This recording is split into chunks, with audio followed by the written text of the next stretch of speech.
Hello guys. सो अभी हम लोग थर्मोडायनेमिक्स में first law of thermodynamics discuss करने वाले हैं, जो कि वेरी इंपॉर्टेंट है। ठीक है गाइस, अब तक हम लोगों ने देखा बेसिक बातें क्या होती है थर्मोडायनेमिक्स में, जो कि हमें अभी पूरा लेसन समझने के लिए मदद करने वाली है। जैसे एक्सटेंसिव प्रॉपर्टी क्या होता है, इंटेंसिव प्रॉपर्टी क्या होता है, थर्मोडायनामिक प्रोसेस क्या होता है, थर्मोडायनामिक इक्विलिब्रियम कैसे कैसे होते हैं। ये सारी छोटी छोटी बातें हम लोगों ने तो अब तक डिस्कस कर ली। बट अब जो कि सबसे इम्पॉर्टेंट टॉपिक स्टार्ट होने वाला है, हम लोग बोल सकते हैं कि ट्रूली आपका जो लेसन है वो अब से स्टार्ट होगा thermodynamics. So first law of thermodynamics क्या है गाइस, ये देखने से पहले हमें एक टर्म सीखना पड़ता है, वो है इंटरनल एनर्जी। तो सबसे पहले अभी हम लोग डिस्कस करने वाले हैं इंटरनल एनर्जी।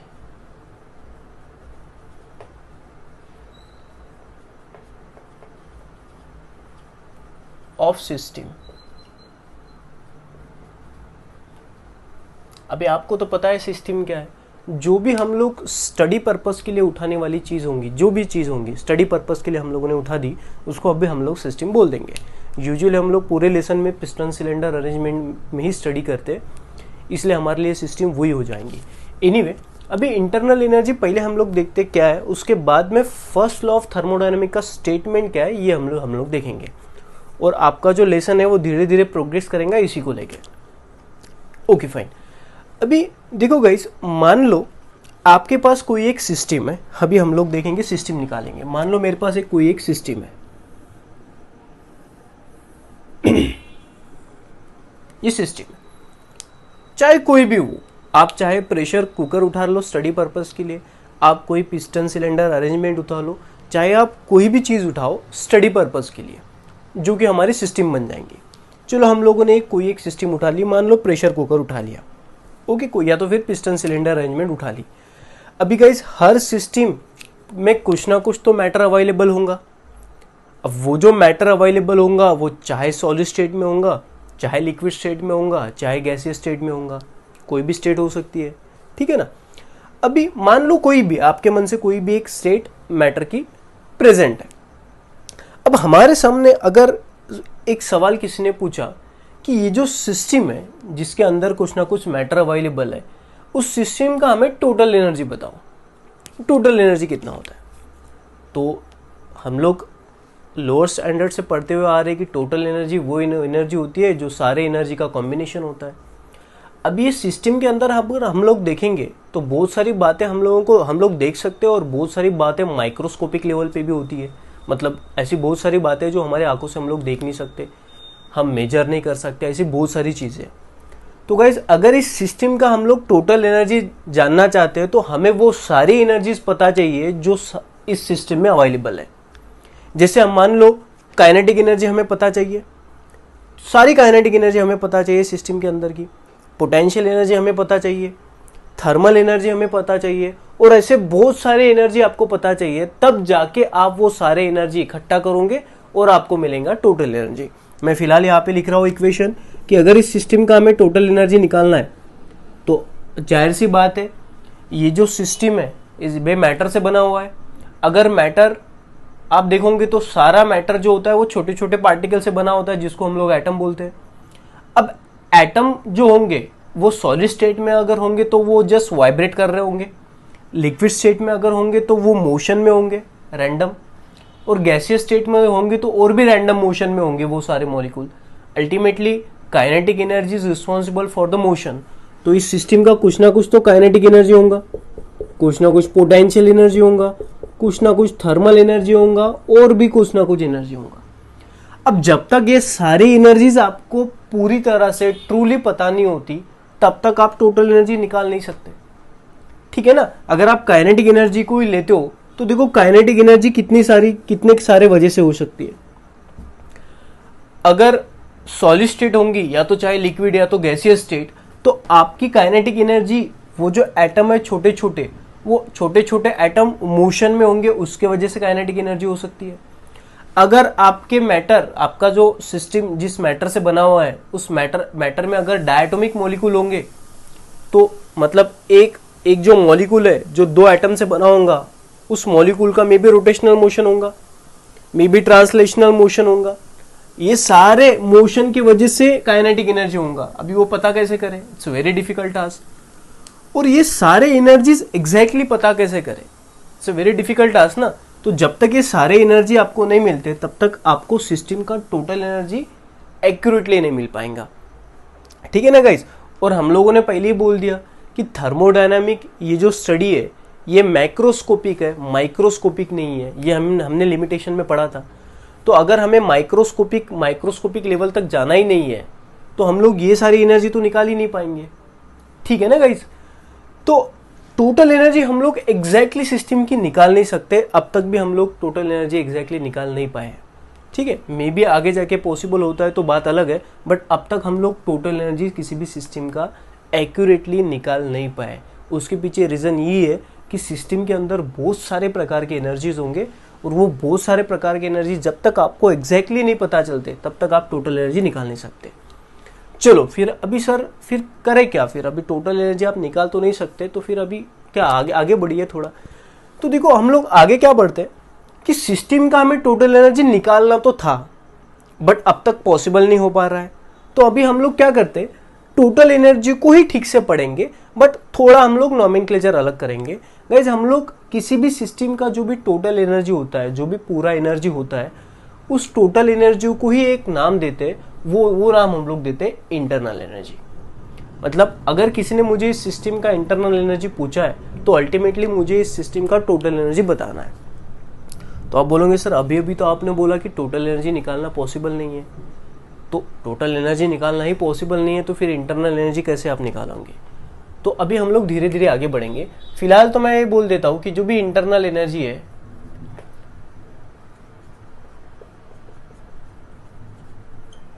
उसी को हम लोग बोल देंगे टोटल एनर्जी। जो इंटरनल एनर्जी होता है वही होता है टोटल एनर्जी किसी भी सिस्टम का। और टोटल एनर्जी हम लोग कैसे निकालते हैं? सारे एनर्जीज का, ऑल एनर्जी का समेशन। तो सारे एनर्जी का आप लोग जब समेशन करोगे तब आपको टोटल एनर्जी मिलेंगी और इसी को हम लोग इंटरनल एनर्जी बोलते हैं। बट सर ये पॉसिबल तो नहीं है, तो फिर अभी क्या करें? तो देखो सबसे पहले हम लोग इंटरनल एनर्जी के बारे में एक दो पॉइंट जान लेते हैं। गाइस किसी भी सिस्टम का जो टोटल एनर्जी होता है, जो इंटरनल एनर्जी होता है, वो होती है एक्सटेंसिव प्रॉपर्टी। अभी सर ये क्या बता रहे हैं आप, प्रॉपर्टी वगैरह? हम लोगों ने ऑलरेडी डिस्कस किया कि थर्मोडायनामिक के प्रॉपर्टी जो भी हम लोग जैसे pressure, volume, temperature, last lecture में हम लोगों ने वही बातें देखी थी कि क्या कौन से प्रॉपर्टीज होते हैं। अब कुछ प्रॉपर्टी एक्सटेंसिव होता है, कुछ प्रॉपर्टी इंटेंसिव होते हैं। ऐसी प्रॉपर्टी जिसकी वैल्यू मास के ऊपर डिपेंड नहीं है वो प्रॉपर्टी को हम लोग इंटेंसिव प्रॉपर्टी बोलते हैं। और ऐसे कुछ प्रॉपर्टी सिस्टम की जिनकी वैल्यू मास के ऊपर डिपेंड है, अमाउंट ऑफ मैटर के ऊपर डिपेंड है, उसको हम लोग एक्सटेंसिव प्रॉपर्टी बोलते हैं। तो उसी तरह गाइस किसी भी सिस्टम का जो इंटरनल एनर्जी होता है it is a extensive property. So internal energy it is an extensive property, it is an extensive property. अभी कैसे, ये ज़रा एक्सप्लेन करो सर। मान लो आप इस पेन को स्टडी पर्पस के लिए उठा लिया, तो ये पेन हो गया आपकी सिस्टम। अभी हमारा टॉपिक चालू है टोटल एनर्जी, माने कि इंटरनल एनर्जी। अभी मुझे इस पेन का इंटरनल एनर्जी निकालना है।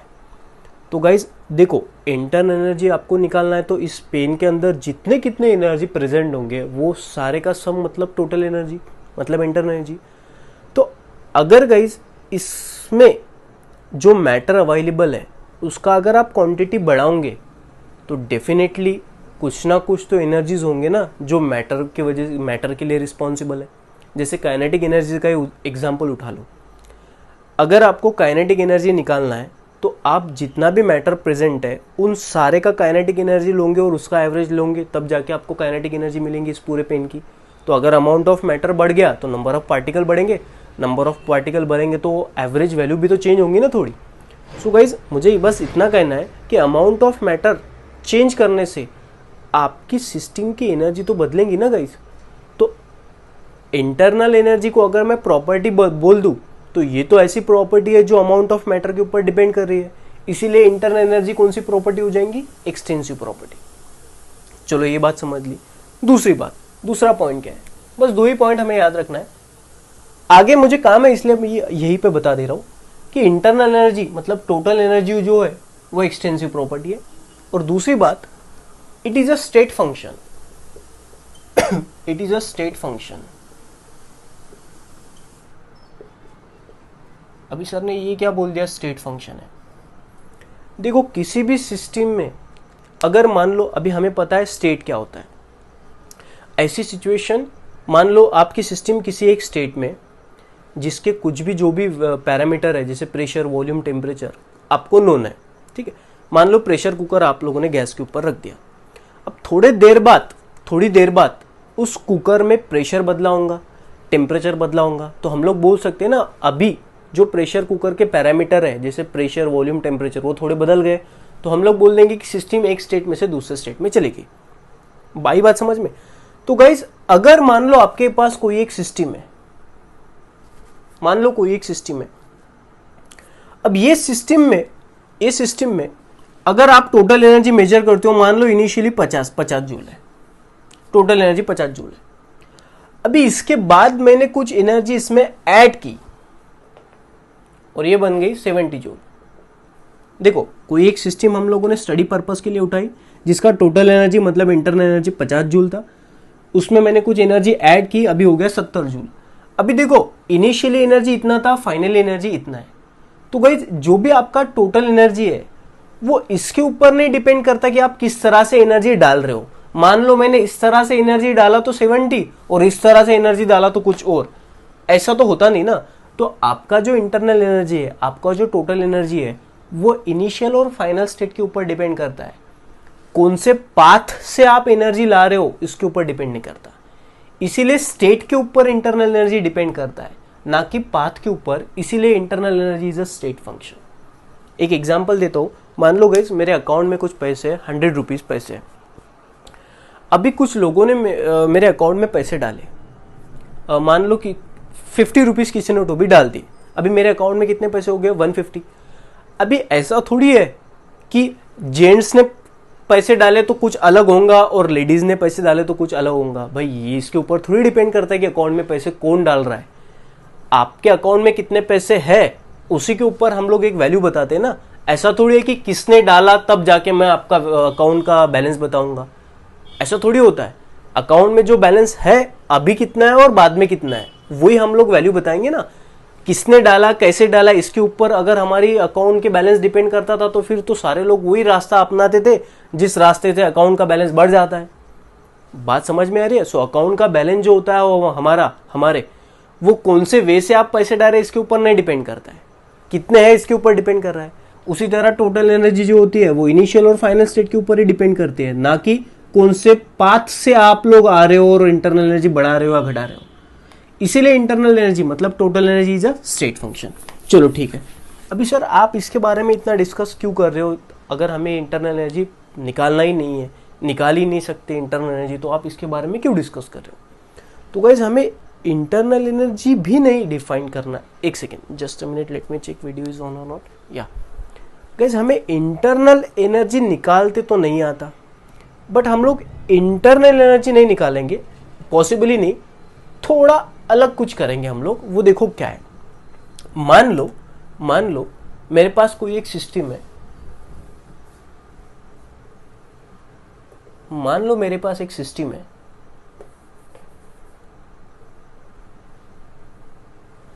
जिसका इनिशियली इंटरनल एनर्जी कुछ तो भी है।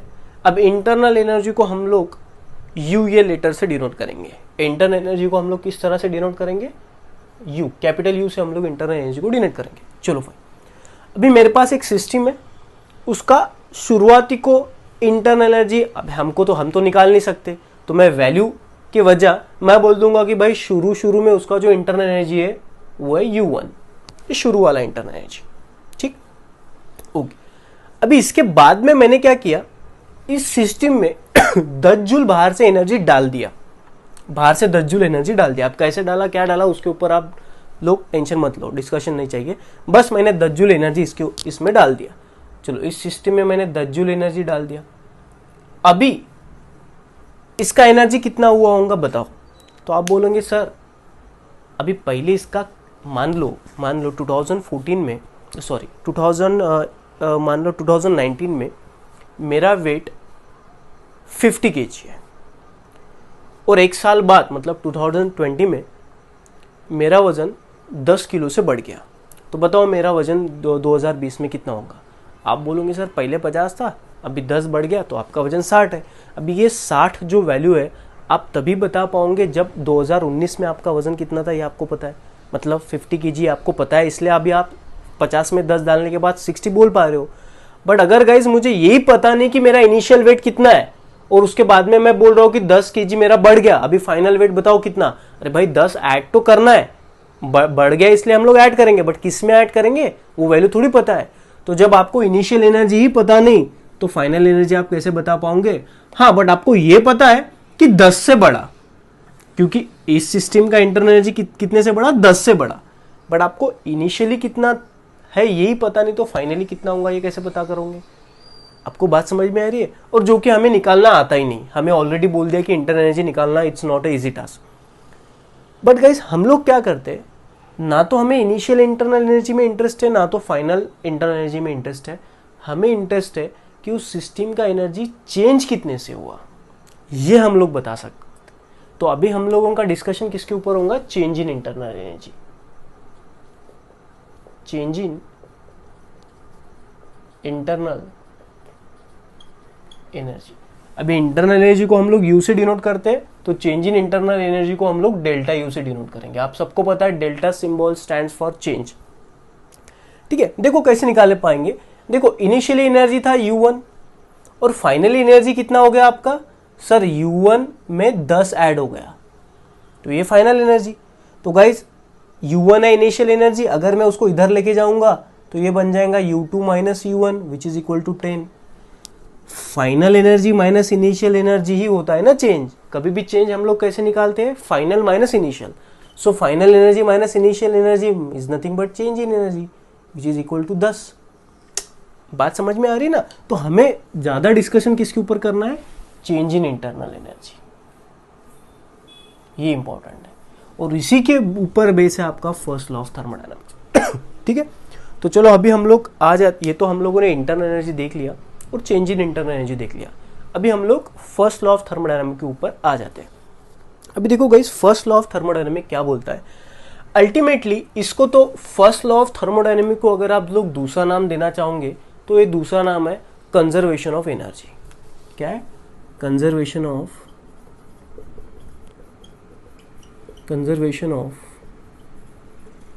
एनर्जी। कंजर्वेशन ऑफ एनर्जी मतलब ही फर्स्ट लॉ ऑफ थर्मोडायनामिक्स होता है। तो आप बोलोगे सर ये तो हम लोगों ने फिर लोअर स्टैंडर्ड में ही देख लिया है कि energy can not be created, can not be destroyed, it get converted from one form to another form. मैं भी बोलूंगा भाई बस फर्स्ट लॉ ऑफ थर्मोडायनामिक्स का भी यही कहना है। अभी देखो कहना क्या है कि आप कोई भी सिस्टम उठाओगे यूनिवर्स में से, या आप यूनिवर्स में अगर चले जाओगे तो आपको एक ही चीज़ देखने के लिए मिलेंगी कि आप लोग एनर्जी ना कभी क्रिएट कर पाओगे ना आप एनर्जी कभी डिस्ट्रॉय कर पाओगे। आप बस एक काम कर सकते हो कि एनर्जी जो एक फॉर्म में अवेलेबल है उसको दूसरे फॉर्म में कन्वर्ट कर सकते हो, बट आप कभी क्रिएट नहीं कर पाओगे एनर्जी, ना तो कभी आप एनर्जी को डिस्ट्रॉय खत्म कर पाओगे। ये होता है कंजर्वेशन ऑफ एनर्जी और यही होता है statement first law of thermodynamics का। ठीक है, बट अभी हम लोग और थोड़ा थोड़ा आगे बढ़ेंगे इस कंजर्वेशन ऑफ एनर्जी में। चलो अभी पहला पॉइंट हम लोग लिख डालेंगे। नोट्स आपके पास जो भी नोट्स अवेलेबल है थर्मोडायनामिक्स की उसमें सारे points one by one discuss किए जो मैं अभी ओरली आपको बताता हूँ। पहला पॉइंट ये है कि energy can not be created nor be destroyed, it get converted from one form to another form. Thermodynamic का स्टेटमेंट का first way, thermodynamic first law of thermodynamic express करने के लिए। सेकेंड पॉइंट हम लोग ये बोलेंगे कि जितना कितना अमाउंट ऑफ एनर्जी डिस्ट्रॉय हुआ होगा, तो आप बोलोगे सर एनर्जी तो आप डिस्ट्रॉय ही नहीं कर सकते। मान लो आपके पास जो कुछ भी एनर्जी होगा उसका कुछ अमाउंट डिस्ट्रॉय हुआ होगा, तो हम लोग बोलेंगे वो जो अमाउंट है वो डिस्ट्रॉय नहीं हुआ, उतने ही अमाउंट का दूसरा फॉर्म एनर्जी का जनरेट हुआ होगा। हमें लगता है कि एनर्जी डिस्ट्रॉय हुआ, बट एक्चुअली वो एनर्जी कभी डिस्ट्रॉय नहीं होता, उतना ही अमाउंट का एनर्जी दूसरे फॉर्म में कन्वर्ट हुआ होगा। ओके, थर्ड, आप कभी ऐसी मशीन बना नहीं पाओगे जो मशीन काम तो करेगा बट उसको एनर्जी की जरूरत नहीं। मतलब बिना एनर्जी का काम करने वाला मशीन अब तक अवेलेबल ही नहीं है, जिस मशीन को हम लोग बोलते हैं परपेचुअल मशीन। मतलब परपेचुअल मशीन एक ऐसा मशीन होता है जो बिना एनर्जी का काम कर सकता है। तो फिलहाल तो अब तक ऐसी कोई मशीन है ही नहीं। हमारी जो मोटरसाइकिल होती है वो तो पेट्रोल के ऊपर चलती है ना। मान लो आप पानी के ऊपर व्हीकल चलाओगे, बट हमें ऐसा मशीन चाहिए जो बिना एनर्जी का काम करता है। तो ऐसा तो अब तक कोई मशीन अवेलेबल नहीं है। एनीवे, तो देखो ये था फर्स्ट लॉ ऑफ थर्मोडायनामिक कि आप एनर्जी क्रिएट नहीं कर सकते हो, डिस्ट्रॉय भी नहीं कर सकते हो, कन्वर्ट कर सकते हो।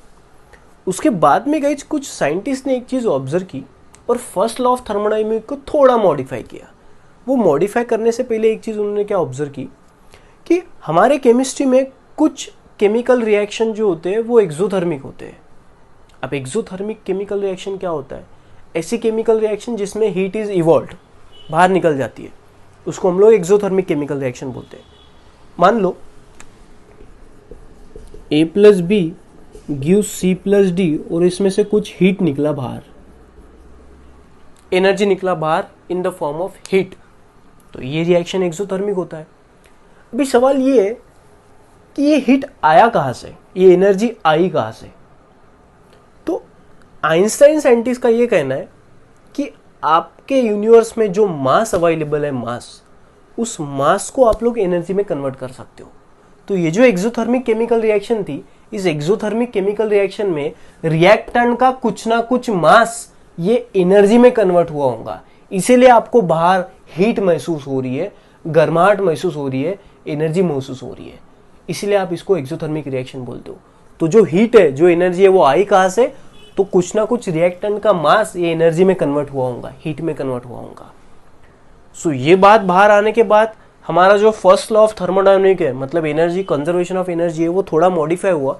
और मॉडिफाई होके ये हुआ कि आपके यूनिवर्स में खाली एनर्जी कॉन्जर्व नहीं है, आपके यूनिवर्स में मास भी कॉन्जर्व है। मतलब आप कभी मास क्रिएट नहीं कर सकते हो, कभी मास डिस्ट्रॉय नहीं कर सकते हो। हाँ, आप मास को एनर्जी में और एनर्जी को मास में कन्वर्ट कर सकते हो। सो हमारे यूनिवर्स में खाली एनर्जी कॉन्जर्व नहीं है, हमारे यूनिवर्स में मास भी कॉन्जर्व है। और ये होता है modified first law of thermodynamics कि in the universe mass and energy is always conserve. It cannot be destroy, cannot be create, but mass can be converted into energy, energy can be converted into mass. आप एक आधा, मान लो आपके पास कोई एक paper है, उसको आप जला के डिस्ट्रॉय खत्म कर सकते हो। तो आप बोलोगे सर हम लोग तो मास डिस्ट्रॉय कर दिया। नहीं, मास डिस्ट्रॉय नहीं हुआ, मास एनर्जी में कन्वर्ट हुआ। Are you getting guys? So ये होता है modified first law of thermodynamic. चलो अभी हम लोगों को दोनों बातें फर्स्ट लॉ ऑफ थर्मोडायनामिक पूरी तरह से समझ गया कि पहले लॉ खाली इतना था, कंजर्वेशन ऑफ एनर्जी, अभी मॉडिफाई हो गया conservation of mass and energy हो गया, modified first law of thermodynamic. ये होता है इन शॉर्ट। मुझे ये बोलना है, first law of thermodynamic is only discuss about conservation of energy and mass, that's it. चलो ये हो गया फर्स्ट लॉ ऑफ थर्मोडायनामिक। अभी फिर से हम लोग चेंज इन इंटरनल एनर्जी पे आ जाते हैं। अभी देख लो चलो फिर अभी आपको चेंज इन एनर्जी डिस्कस करना है। मान लो आपके पास कोई एक सिस्टम है जिसका इंटरनल एनर्जी है U1, ठीक है। अब व्हाट आई डू कि इसका जो एनर्जी है वो एनर्जी मैं चेंज करने की कोशिश करता हूं। अब इसका एनर्जी चेंज करने के लिए हम लोग दो चीजें कर सकते हैं। उसके लिए हम लोग क्या करते हैं, एक एग्जांपल जो लेते हैं वो पिस्टन सिलेंडर का एग्जांपल लेते हैं, पिस्टन सिलेंडर अरेंजमेंट। आपको समझने में थोड़ी आसानी जाएगी। चलो अब ये पिस्टन सिलेंडर है और इसमें गैस भरा हुआ है। वेट अ मिनट, इसमें गैस भरा हुआ है।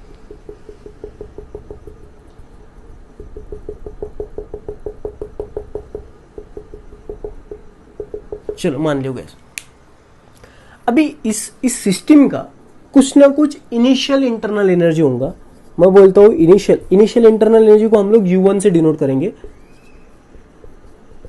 इनिशियल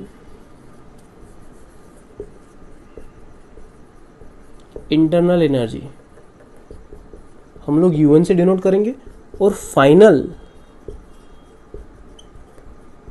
इंटरनल एनर्जी को हम लोग U2 से डिनोट करेंगे। चल अभी मान लो इसका कुछ ना कुछ शुरुआती में इंटरनल एनर्जी है जो कि U1 है। अभी इस एनर्जी को मुझे चेंज करना है, मान लो बढ़ाना है, तो मैं दो वेज से इसका इंटरनल एनर्जी बढ़ा सकता हूं। एक देखो क्या, अब फॉर एग्जांपल के लिए मान लो इस 50 जूल इसका एनर्जी होगा, मान लो, वैसे हमें पता नहीं चलता कि इंटरनल एनर्जी कितना होता है। अभी इस इंटरनल एनर्जी को मुझे बढ़ाना है, तो अल्टीमेटली मुझे इसमें एनर्जी डालना है। अब एनर्जी डालने के लिए हम लोग दो चीज़ों की मदद कर ले सकते हैं। एक तो एनर्जी आप लोग हीट के मार्फत, हीट के थ्रू डाल सकते हो, या तो आप लोग वर्क के थ्रू डाल सकते हो सिस्टम में एनर्जी। तो हम लोग क्या करेंगे, ये थोड़ा मिटा देता हूं, टू इंक्रीज या टू चेंज, इंक्रीज ही लिख देता हूं, टू इंक्रीज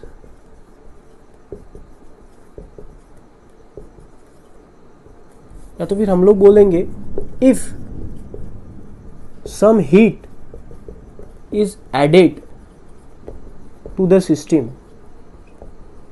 मान लो इस सिस्टम में आप लोगों ने कुछ हीट डाल दी थी, क्यू से डिनोट करता हूं। शुरू में इसका इंटरनल एनर्जी था U1, उसके बावजूद आपने कुछ हीट ऐड कर दी।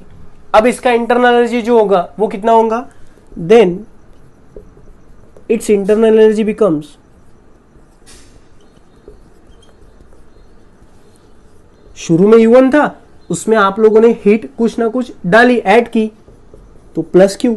अभी सिस्टम का एनर्जी कितना होगा U1 प्लस क्यू।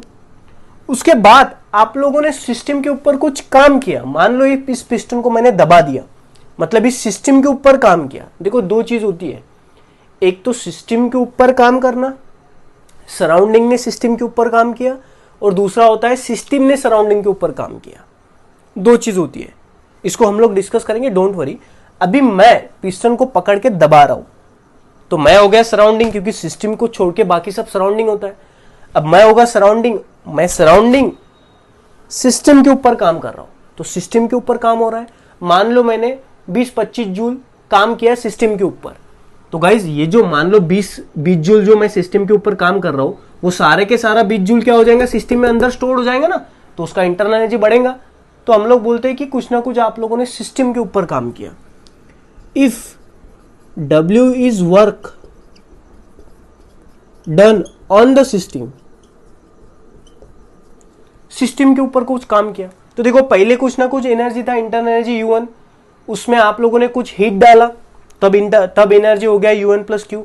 उसके बावजूद आप लोगों ने कुछ वर्क किया, तब हमारा एनर्जी कितना हो जाएगा, U1 plus Q plus W।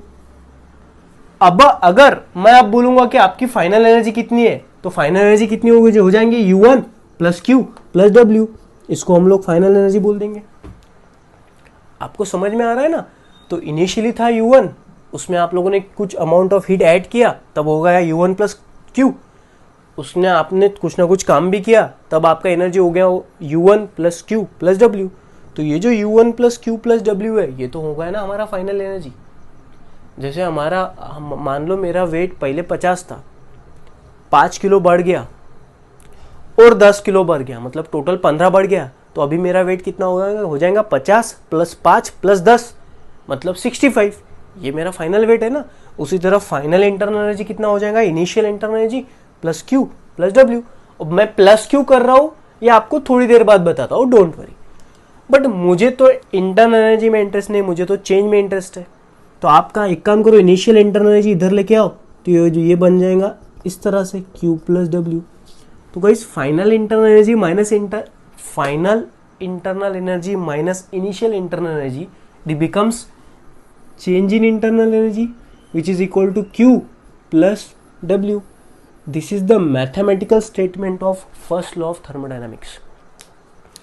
तो फर्स्ट लॉ ऑफ थर्मोडायनामिक का मैथमेटिकल स्टेटमेंट क्या होता है, किसी भी सिस्टम का आप इंटरनल एनर्जी निकाल नहीं सकते, but change in internal energy निकाल सकते हो। उस चेंज इन इंटरनल एनर्जी का निकालने के लिए प्रोसेस है Q प्लस W। अभी बहुत बार कभी कभी कोई इक्वेशन इस तरह से लिखता है Q माइनस W, कोई लिखता है माइनस Q प्लस W। इसमें आप लोग कंफ्यूज मत हो, मेन इक्वेशन ये है गाइस, मेन इक्वेशन ये याद में रखो। अभी मैं कुछ IUPAC कन्वेंशन आपको बताता हूं। कन्वेंशन। वो आईपीसी कन्वेंशन देखो क्या है। अगर आपने मान लो इनिशियली इसका कुछ ना कुछ एनर्जी था U1, उसमें आपने कुछ एनर्जी डाला हीट के मार्फत, तो आपका इंटरनल एनर्जी बढ़ेगा ना। So if Q amount of heat is added, तो आप Q को पॉजिटिव लो। देखो समझ लो बात, अगर आप सिस्टम में कुछ हीट डालते हो तो Q को आपको पॉजिटिव लेना है, बट अगर सिस्टम से आप कुछ हीट निकालते हो तो आपको Q को नेगेटिव लेना है। मतलब हम लोग अगर क्वांटिटेटिव एनालिसिस करेंगे तो इनिशियली मान लो सिस्टम का एनर्जी 50 है, उसमें अगर आप 5 जूल हीट ऐड करते हो तो आपका टोटल एनर्जी बन जाएगा 50 + 5, अगर आप ऐड करते हो तो। बट अगर आप 5 जूल निकालते हो तो आपका एनर्जी होगा 50 - 5। सीधी बात है। तो कन्वेंशन क्या बोलता है, if heat is added to the system then Q is positive. आपको Q को पॉजिटिव रखना है इस इक्वेशन में। बट अगर आप हीट सिस्टम से निकालते हो देन आपको इस इक्वेशन में Q को नेगेटिव रखना है। So if heat is added to the system then Q is positive, और हमारा इक्वेशन ये हो जाएगा, ठीक है ना। But guys if heat is remove from the system then Q is negative, तब Q आपको नेगेटिव रखना है। तो अब आपका इक्वेशन क्या हो जाएगा, delta U is equal to -Q + W, या तो आप फिर ऐसा भी लिख सकते हो, delta U is equal to W - Q। But मैं फिर से बोल रहा हूँ, बहुत सारे बच्चे कंफ्यूज हो जाते हैं, ये लिखना क्या लिखना। आप सबसे ज़्यादा फोकस इसके ऊपर करो और बस आप कन्वेंशन ध्यान में रखो। हीट ऐड हुआ तो Q को पॉजिटिव लेना है, हीट रिमूव हुआ तो Q को नेगेटिव लेना है। इस इक्वेशन के बारे में टेंशन मत लो, ठीक है। चलो थर्ड पॉइंट देखो क्या है। ये तो हो गया हीट के बारे में। अब हम लोग आते हैं वर्क के बारे में। उसी तरह अगर आप सिस्टम के ऊपर वर्क कर रहे हो तो सिस्टम में कुछ ना कुछ एनर्जी बढ़ेगा, बट अगर आप सिस्टम से वर्क निकाल रहे हो तो कुछ ना कुछ एनर्जी कम होगा। मतलब if work is done on the system from the surrounding to the system, तब इसका एनर्जी बढ़ेगा मतलब वर्क आपको पॉजिटिव लेना है। अगर मैं सराउंडिंग सिस्टम के ऊपर काम करता हूँ तो जाहिर सी बात है इसका एनर्जी बढ़ेगा ना, क्योंकि मेरा जो काम है वो पूरा सिस्टम में चला गया ना, क्योंकि मैंने सिस्टम के ऊपर काम किया। तो अगर सिस्टम का एनर्जी बढ़ेगा तो वर्क आपको पॉजिटिव लेना पड़ेगा इस वाले इक्वेशन में। बट अगर सिस्टम काम कर रहा है तो इसका कुछ ना कुछ एनर्जी खर्च हो रहा है, वो कुछ ना कुछ एनर्जी काम में कन्वर्ट हो रहा है, क्योंकि सिस्टम काम कर रहा है। तो आपको कुछ ना कुछ वर्क निकालना पड़ेगा, सब्ट्रैक्ट करना पड़ेगा, तब जाके W आपको नेगेटिव लेना है। तो दो बातें, so if work is done on the system from the surrounding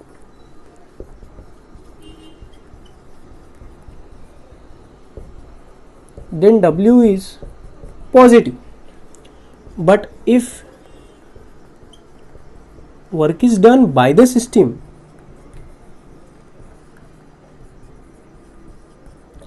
काम कर रहा है to the surrounding, then W is negative। तो देखो दो बातें, W कब पॉजिटिव लेना है इस इक्वेशन में और कब नेगेटिव लेना, ये बात क्लियर हो गई। ओके, तो हम लोग थर्ड पॉइंट को देखते हैं।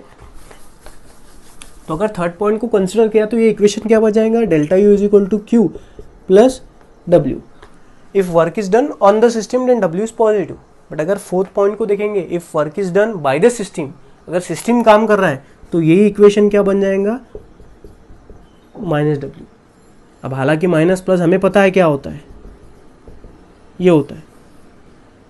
Are you getting guys? तो इस तरह से इक्वेशन चेंज होंगे according to the convention. Fifth point देखो क्या है।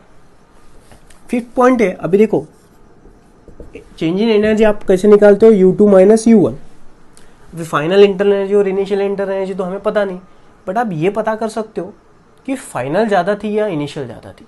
मतलब अगर आपका जैसे डेल्टा U जो है वो दो वैल्यू ले सकता है, डेल्टा U पॉजिटिव भी हो सकता है और डेल्टा U नेगेटिव भी हो सकता है। अब जब डेल्टा U पॉजिटिव होगा तो जाहिर सी बात है ये सब्ट्रैक्शन का वैल्यू पॉजिटिव होगा। सब्ट्रैक्शन का वैल्यू तभी पॉजिटिव होता है जब ये वाला ज़्यादा होगा और ये वाला कम होगा, क्योंकि जब आप बड़े से छोटा सब्ट्रैक्ट करते हो तब आपको रिजल्ट पॉजिटिव मिलता है। So if delta U is positive then आपका फाइनल इंटरनल एनर्जी ज़्यादा होगा और इनिशियल इंटरनल एनर्जी कम होगा। But if delta U is negative तो ये छोटा होगा और ये बड़ा होगा, मतलब फाइनल इंटरनल एनर्जी कम होगा और इनिशियल इंटरनल एनर्जी ज़्यादा होगा। ये तो बेसिक सी बात है, ठीक है। तो ये 6 IUPAC कन्वेंशन है बच्चों, जो हम लोग इस वाले इक्वेशन के ऊपर लगाते हैं। तो this is all about the first law of thermodynamic, जिसका थियोरेटिकल वे हम लोगों ने एक्सप्लेन किया, और ये मैथमेटिकल एक्सप्रेशन है फर्स्ट लॉ ऑफ थर्मोडायनामिक का। अभी हम लोग एक एक प्रोसेस के ऊपर ये अप्लाई करना सीखेंगे। पहले ये समझना ज़रूरी है कि फर्स्ट लॉ ऑफ थर्मोडायनामिक होता क्या है। सो आई होप कि आपको पूरी तरह से समझ में आया होगा फर्स्ट लॉ ऑफ थर्मोडायनामिक। अभी बाकी बाद वाला तो बहुत ज़्यादा ईजी है। Okay guys, thank you so much.